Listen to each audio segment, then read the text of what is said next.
Hey y'all, welcome back to my channel. I am so glad that you are here. If you are new, tell me where you're coming in from and say hello so I can say hello back and welcome you to my channel and to my community. And for those that have been here, thank you guys so much for being here each and every time. I appreciate you. If you are new, my name is Barbara. I live in Tennessee in Zone 7B, and today we're in my tunnel. And y'all, I'm a little nervous. So I was like, you know what? Let me get my friends to help me because I'm nervous. I'm nervous because I have not been down in the tunnel for probably about 4 to 5 days because I've been concentrating a lot of my work in the back of the house. You guys know that we harvested onions, we've harvested garlic, and we also try to plant our sweet potatoes. So I've only had finite amount of time where I was able to actually garden. And so I have been down here to like just cursory look and water things in containers, but I have not been down here like all up in it and making sure that everything is okay. And I'm a proponent that you need to walk your garden every single day. And so do as I say, not as I do. And normally I do walk my garden every day, but with travel, with weather, with just being busy, it's been a few days since I've really walked through the garden and done the things that I need to do. I got a long to-do list, but if you're a gardener like me, I'm sure your to-do list is long as well. But I thought I would turn on the camera. Let's walk through the garden. Let's see what's what. And let's just pray we still have food, because remember the last time I was out here, I did have some hornworm damage. And then when I was out here a couple of days ago, and I saw that I had more hornworm damage, and I tried to spray. And will y'all believe that the second spray bottle I bought didn't work either? I don't know what's up with these spray bottles. They taking all my money, but they're not working. So anyway, let's just walk through the garden, see what's what, harvest what we can, and let's just see how things are going. The other thing we were going to do on this video was I was going to plant my green beans in the empty bed that I have, and I just realized I left my green beans at home. I've come down here 3 times to plant these green beans in the finite amount of time that I had, and I've left them at home every single time. And this time I did not drive down here. I actually walked down here. I don't have a car back home, and I don't know. We're going to see if the green beans get planted on this video. It may or it may not. But the first thing we're going to do before I get into doing the stuff that I want to do, I'm going to do the stuff that I need to do, which is prune and clip my tomatoes. Not sexy, but necessary. So let's just head over to the tomato row. See if we have tomatoes. See what the hornworms are doing. And let me see if I have some BT while I'm at it so I can spray that.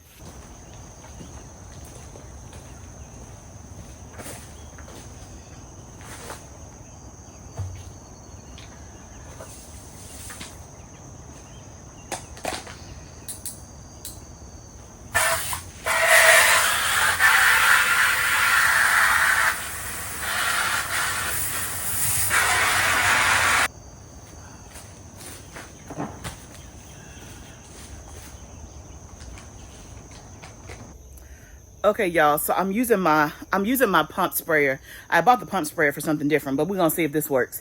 And what I'm using is BT, which stands for Bacillus thuringiensis. I think this is what it looks like when it comes ready to use. You can get this off Amazon. I think I have it in my Amazon store, or you can get it from Walmart. But this is out. So I bought this last year, and this is actually, it has to be diluted with water. So this is the actual solution. It's still the same thing, Monterey BT, but it has to be mixed with water. So that's what I was doing in my pump sprayer. So we're going to go over to the tomatoes. I'm going to show you the hornworm damage that I saw.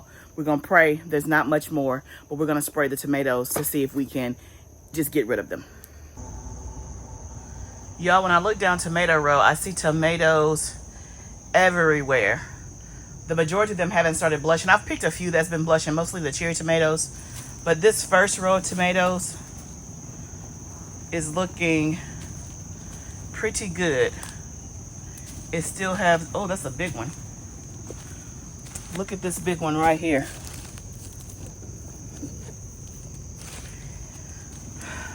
I see clusters and clusters and clusters and clusters and clusters. Now, this is where I first saw the hornworm damage. You can see here where it doesn't have any leaves. That means a hornworm has been here. Now, does it still have tomatoes on it? It does. I see one has a little bit of damage right there. And that's how we first saw it. That's where they started eating it. So, and this is the first one we saw and we pulled it off. But you can see they've eaten some of the fruit right there. But I still have tomatoes on here. They need to be pruned for sure. And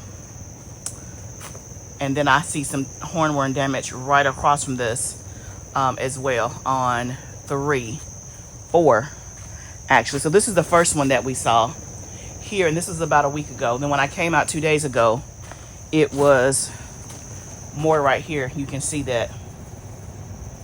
You can kind of see where there's no leaves, where they've eaten off.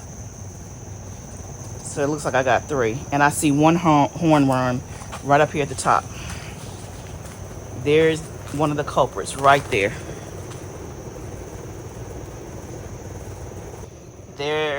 There's another one right there. So y'all, and then this is what the poop looks like. You can see it there. So if you're wondering if you have hornworm damage, here are the signs. You see poop, and then you see literally where they have bitten off the leaves and the stems. That's a surefire sign that you have it. And then I see a lot of poop right down there. So y'all, we about to get to work. Now you can hand pick these. I would do it with gloves just because that's what I would do. But you can hand pick these. And if you have chickens, you can feed them to your chickens. I heard that they love them. They're like a delicacy. I don't have chickens, so we just gonna kill them. But then we're gonna spray all of these tomato plants.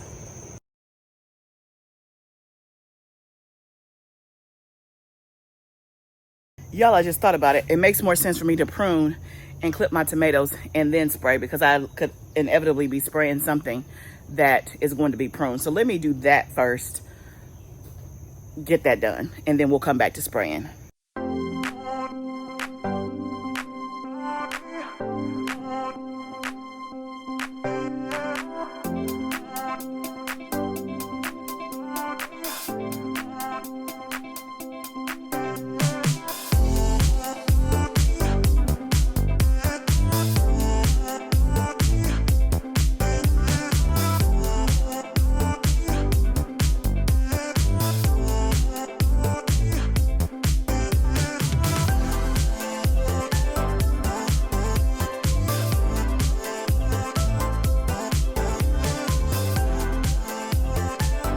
Okay guys, it's a different day. It's actually 2 or 3 days later. When I tell you it has been a challenge to be in the garden, this rain and this weather has been insane.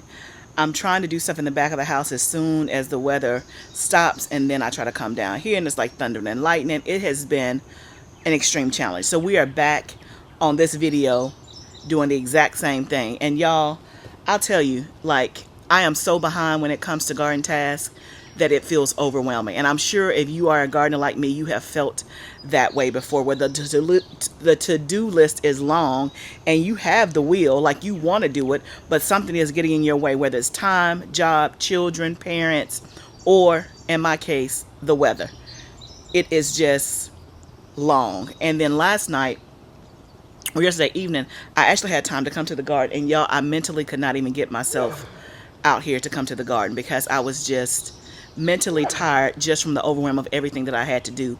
And I'm like, I don't even know where to start. And I know you just have to start somewhere. So I'm going to pick back up where we left off, which is these tomatoes. Now, my husband was out here yesterday trying to spray for hornworms for me.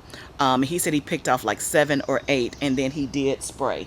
So hopefully that has helped some, but I'm going to keep pruning down this first row to I got to get this done, these 2 rows done, before I can move on to anything else, because it's the task that I don't want to do, and I know I need to do it, which might be why I have some insects. And then when I also passed through here, I saw that I had some Japanese beetles that just arrived in my flower garden. So y'all, the insects are on the rise, and they are here early. So anyway, I'm going to go back to what I was doing, and then we're going to transition. We have a lot of stuff to harvest and a lot of stuff to just take care of. So we're just going to try to plow through the garden to-do list as we go.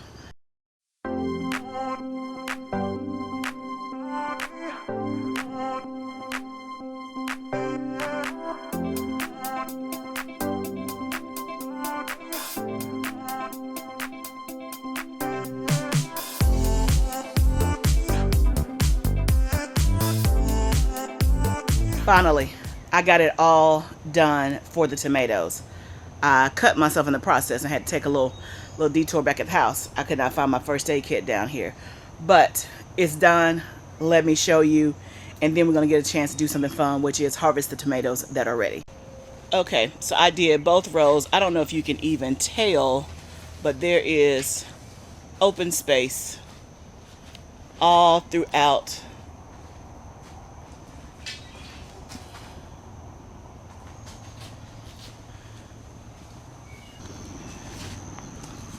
Okay, I don't know if you can tell, but there is open space all throughout the bottom. So you can clearly see open space all at the bottom. And so they are pruned and they are clipped for the most part all the way up the string. Here's the second row. You can see prune, prune, prune.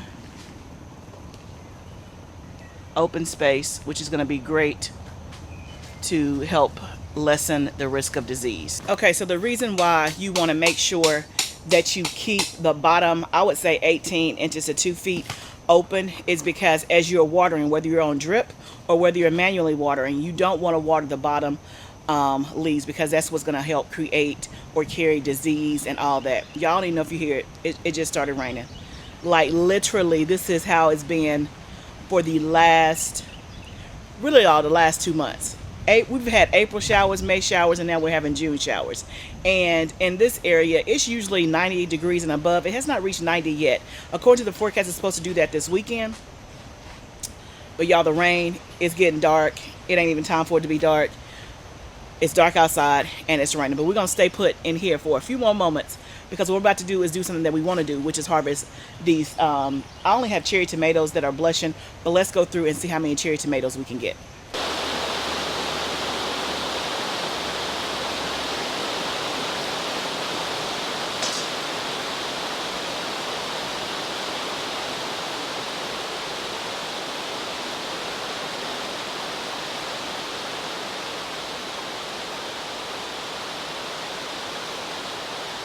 Okay, y'all, we got a whole basket of basically cherry tomatoes for the wind. I don't even know if you can hear the rain behind me.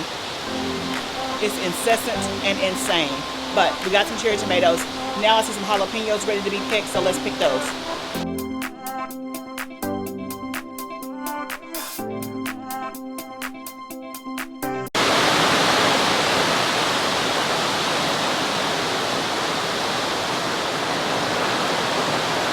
Okay, y'all, we got half a bucket of jalapenos, and that was just from 3 plants. I have some more jalapenos in another raised bed. Let me see if I have more over there. Okay, I realized the rain is so noisy. If you didn't hear me, I was saying I got half a basket of jalapenos from 3 or 4 plants. I'm coming over to this bed because I thought I had some jalapeno plants in here, but as I look, I don't readily see any. I see mostly cayenne pepper plants in this area where I'm in, and I do see some cayenne peppers. They're green. They haven't started turning red yet, but I don't find any jalapenos in this bed. Okay, guys, there were no jalapeno peppers in there. That's a lot of cayenne red ember peppers. They're green, but they haven't started turning red yet. But let me show you something that's a surprise in the garden, and let me just show you. Y'all, look at this right here. This is a whole tomato plant, not planted in a row. It's a volunteer tomato plant, just literally growing up in the ground. And my husband went ahead and staked it. It has tons of tomatoes on there. Look at that. And then there's another one right here, like in between the rows, that he staked up. You gotta love a volunteer tomato plant, or any volunteer plant for that matter. Here's a basket of cucumbers my husband picked. Oh, this is a bad one, but all the rest of these look good. And as I was walking by the cucumber row, I see there was some that he missed, so there's still some cucumbers over there, but that's probably 15 or so right there. Next on the list is to harvest the calendula. This is my first year growing calendula, and calendula will always be in my garden. I have fallen in love with this flower. I absolutely love the way it looks. It's so pretty. It's like a pot of sunshine. It's really a marigold, a type of marigold, but it has a lot of healing properties. So what I plan to do with my calendula is I am drying it or freeze drying it, and then I'm going to make a calendula salve once I have enough of it. And the calendula salve is kind of called nature's Neosporin, so you can use it for cuts, scrapes, bruises, things like that, and it'll do the same thing that Neosporin does. So this will be my first time having it in my kind of home apothecary, so I'm excited once I get enough. I've been collecting them in a half-gallon jar, and right now I may be halfway. But I notice that the more the season goes on and the more I harvest, the more blooms I have the next day. I was only getting like 2 or 3 blooms a day, and now I'm getting, you know, at least, you know, 10 blooms a day. So I'm very thankful for that. But I love, love, love the way it looks, and it's a forever favorite for sure. Okay, going on down the garden to-do list. Next, y'all, we're finally gonna get these green beans in the raised bed. Y'all, I have I pre-soaked these beans, and I pre-soaked them the other times, and I had to throw away literally 2 bags because they got so mushy, because I just could never make it down here. The plight of a gardener. But I'm doing jade green beans in this bed, and so you can see, y'all, look at my snapdragon coming back to life in the very back. Thank you to the subscriber who told me to keep snapdragons in it, that I could potentially overwinter it. I did not know that, but I left one just because they were looking so bad. But I left one to try, and I had cut this one all the way down, if you remember, when I harvested this bed of potatoes. But y'all, look, I have flowers coming back. So I think I'm gonna keep it, and I bet you it will overwinter. So that's one that I don't have to plant. Now, of course, I wish I would have kept all of them, but they were looking so bad. Anyway, that's how you try stuff. You leave one and see if it works, and then you can kind of go from there. So I am putting these beans in the ground. I'm doing like 2 to 3 seeds every 3 inches. These seeds had a 91% germination, which is not bad, but I think these seeds are probably a couple of years old, so just to kind of be safe. And I've had a issue with them germinating, you know, as quickly when I did just one. I planted some of these in my backyard, and I've already had to kind of triple sow it just to make sure that I have germination. But I'm happy to finally get these green beans in the ground finally. So green beans are a quick maturing crop, and they also are nitrogen fixers, so they put nitrogen back in the ground. It is a great crop if you like green beans to succession sow, to put in when you're going to put in something else maybe behind it. But again, in 45-60 days I'll have green beans, and my goal this year is to have enough green beans to actually freeze and not just have them for fresh eating. Last year I did not have a good green bean year. The year before that I didn't have a good green bean year. 3 years ago, my first time doing green beans, I did I think Blue Lake is the one that I usually do, and it went well. Last year I had some for fresh eating, but absolutely none to put up. So I plan to just try to plant more green beans this year, and let's see what happens. But basically I do this whole bed of green beans, and the only thing else in the beds are just flowers. Okay, y'all, the rain is incessant and insane, like I said before. We're gonna call it, we can't even go outside today. That was the plan, was to try to get our garden to-do list, like get a lot of stuff checked out between here and outside. We did a lot on the inside. We'll have to do the outside whenever we catch a break in the weather. At this point, I may have to come up with me a whole cooking show so that I can video on the inside, because it's been hard to video outside. But you do what you can while you can. My husband staked up all of the bell peppers in the rows in front of me, so that was a huge help. So we got a big basket of cucumbers harvested, a basket of cherry tomatoes, a basket of jalapeno peppers, some calendula. There's nothing else out here really ready to harvest except cilantro. And then I got plenty of flowers. I'll probably come out here tomorrow and do me a flower bouquet. Yeah, so that's it, y'all. That is it. And the biggest thing of all is that we got our tomatoes pruned and put up. Oh, I was going to tell you that as I was doing the rest of the tomatoes, I only saw one little baby hornworm. I did not see any more. So hopefully it stays that way. Everything is pruned and clipped, so there should be plenty of airflow in here. So I will check it again in the next 24 to 48 hours. If we see more hornworms, then we will spray again. But because I only saw that one little baby one, I'm not going to spray again right now. I try to use as even though I'm using organic methods, I try to use as least as possible that you need. I don't want to just spray just to be spraying. So we'll see how it goes over the next 24 to 48 hours. The tomatoes look good. There was only one plant where all the tomatoes on there were bad. Like the bottom of them had been eaten. But other than that, everything else looks good. And we'll see if the tomatoes with the hornworm damage, if it grows back. It usually does. But anyway, thank you guys so much for joining me today. Remember, y'all, this is all part of it. Gardening is a journey. Let's grow together. I'll see you next time, friend.